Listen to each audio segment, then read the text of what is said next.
Hi, my name is Amy Reeves, and I'm responding to Sarah Anders' discussion board. Um, we agreed on a lot of the same stuff we talked about.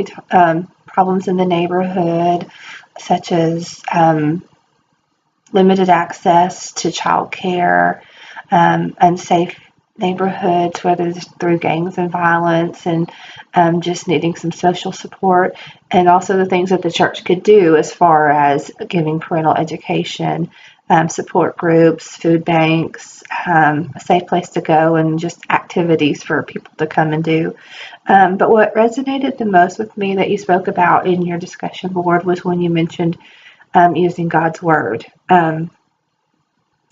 I think sharing hope through Jesus Christ is the very best thing that we can do for people. Maybe not the first thing we should do for them, but it's the best thing.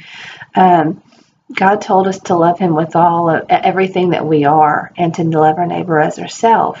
And I know for me, I love myself physically by making sure I have food and adequate shelter. I know I love myself emotionally and psychologically by having a support group of friends and family, having a pastor that I can go to and talk to. And if it was ever, something so dire, could see a therapist. And I also educate myself as far as, parenting and that type of stuff. And I also love myself spiritually by having a personal relationship with Christ, and by attending church and spending time in the Word and prayer. So if I'm going to love myself that way, I think we should be able to try to show this love to our neighbors through God. So first, I think we should follow that. Do they have food and shelter? If not, a lot of times churches will do one or the other. They'll do the food and the shelter and the clothes closet and the childcare, but they never share the hope in Jesus Christ, and vice versa. Some of them, they're very missional, and that's great, and they go out and they want to win souls, but they're not meeting physical needs.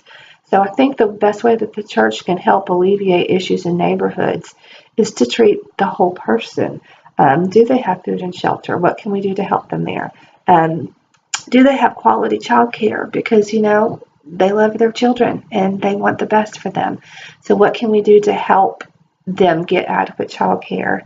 Do they have support groups for things like alcoholism and maybe having, I don't know, just not knowing how to parent, and support groups for parenting and all that?